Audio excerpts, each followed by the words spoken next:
ருசிக்க அம்மா சமையல் மசாலா ஐட்டம்ஸ் ஊறுகாய் ஐட்டம்ஸ் நம்மக்கிட்ட கிடைக்குது. நீங்கள் கீழே வந்து நம்பர் கொடுக்குறேன், நம்பரில் காண்டாக்ட் பண்ணுங்கள். வணக்கம், நான் உங்கள் அம்மா சமையல் மீனாட்சி. இன்றைக்கி நம்ம கடலை மாவு வச்சு புட்டு தான் பண்ண போகிறோம். எப்போவுமே நம்ம அரிசி மாவு, அதுக்கப்புறம் பார்த்திங்கன்னா கோதுமை மாவு, மைதா, ராகி இதை வச்சு தான் புட்டு பண்ணுவோம். இன்றைக்கி நம்ம கடலை மாவு வச்சு புட்டு பண்ணலாம். நல்ல டேஸ்ட்டாக இருக்கும். ஆனால் மெயினாக அதில் என்ன விஷயம்னு பார்த்திங்கன்னா நல்லா வந்து வறுக்கணும். அந்த பச்சை வாடை போகிற வரைக்கும் நல்லா வறுக்கணும். வறுத்தா தான் நமக்கு டேஸ்ட்டு கிடைக்கும். வாங்க எப்படி பண்ணுறதுன்னு பார்க்கலாம். இப்போ முதல்ல நம்ம கடுகு, உளுந்து இதெல்லாம் வறுத்து எடுத்துக்கலாம். எண்ணெய் நல்லா காஞ்சிச்சு. ஒரு அரை ஸ்பூன் அளவுக்கு உளுந்து சேர்த்துக்கலாம்.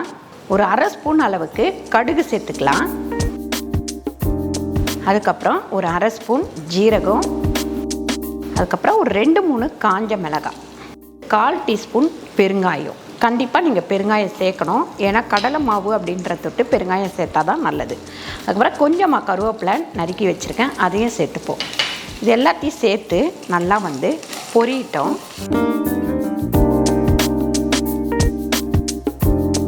பாருங்க, கடுகு எல்லாமே நல்லா பொரிஞ்சிச்சு. இதை ஒரு பாத்திரத்தில் கொட்டி வச்சிருவோம்.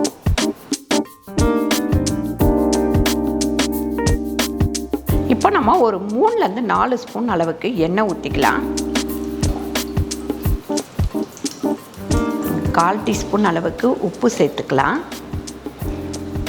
இப்போ இந்த கடலை மாவை இதில் கொட்டி வறுத்து எடுத்துக்கலாம். இது வந்து நல்லா வறுக்கணும். உங்களுக்கு நீங்கள் கம்மியாக வறுத்துட்டிங்க அப்படின்னா நம்ம புட்டு பண்ணதுக்கப்புறம் பார்த்திங்கன்னா அப்படியே பச்சை வாடை அடிக்கும். அதனால் நல்லாவே நீங்கள் இதை வறுக்கணும்.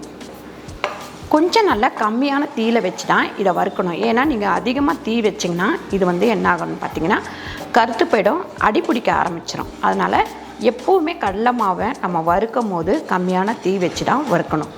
இப்படி நம்ம வறுத்துட்டு இருக்கும் போதே கொஞ்சம் கொஞ்சமாக தண்ணி விட்டு நல்லா வந்து இதை கிண்டி விடணும்.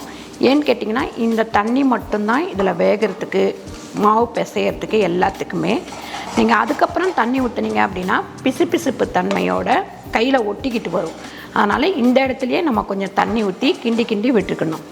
பாருங்கள், இந்த மாதிரி நல்லா வறுத்ததுக்கப்புறம் நம்ம அடுப்பை ஆஃப் பண்ணிவிடுவோம். ஆஃப் பண்ணிவிட்டு இது வந்து நல்லா ஆறட்டும். ஆறினதுக்கப்புறம் மிக்சியில் போட்டு ஒரு சுற்றி எடுத்துக்கலாம். இப்போ நான் இந்த மாவை மிக்சியில் போட்டு ஒரு சுற்றியாச்சு. இதில் சேர்த்துருவோம். சேர்த்துட்டு நல்லா கையில் வந்து பிணையணும்.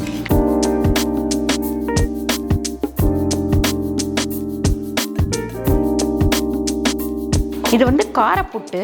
அதனால் நான் கடுகு, உளுந்து இதெல்லாம் போட்டு காஞ்ச மிளகாலாம் போட்டு செய்கிறேன். உங்களுக்கு காரப்புட்டு வேண்டாம் அப்படின்னா இந்த கடுகு, உளுந்து, காஞ்ச மிளகாய் இதெல்லாம் வந்து நீங்கள் போடாமல் விட்டுடலாம். இப்போ நம்ம இந்த மாவை பசைஞ்சு வச்சுருக்கிற இந்த மாவை இந்த புட்டு குழாவில் நம்ம சேர்த்துக்கலாம். இது வந்து ஃபுல்லாக வந்ததுன்னா நம்ம இப்படி அமுக்கி விடலாம். இது வந்து ஃபுல்லாக வரலன்றதுனால நம்ம இந்த மாதிரி ஸ்பூன் வச்சு இப்படி அழுத்தி விட்டுக்கலாம். அப்போ தான் கொஞ்சம் நல்லா வேகிறதுக்கு கரெக்டாக இருக்கும். அதுக்கப்புறம் நம்ம வடை கம்பி விட்டுட்டு இந்த மாதிரி ஒரு இது போட்டுடலாம். அப்போ தான் கீழே இருந்து நல்லா ஆவி வர்றதுக்கு கரெக்டாக இருக்கும். இப்போ இதை மூடிடுவோம். இந்த மாதிரி ப்ரெஷர் வந்த உடனே நம்ம வந்து இதை வந்து கரெக்டாக இந்த இதுக்குள்ளே வச்சிடணும், ஹோல்ஸ்குள்ளே. இப்போ இது வந்து பார்த்திங்கன்னா 5லேருந்து ஒரு 7 நிமிஷத்துக்குள்ளே வெந்துடும் நமக்கு. 5லேருந்து ஒரு 7 நிமிஷம் ஆயிடுச்சு. இப்போ இது ரெடி ஆயிடுச்சு. இதை எடுத்து பிளேட்டில் வந்து எடுத்து வச்சுக்கலாம்.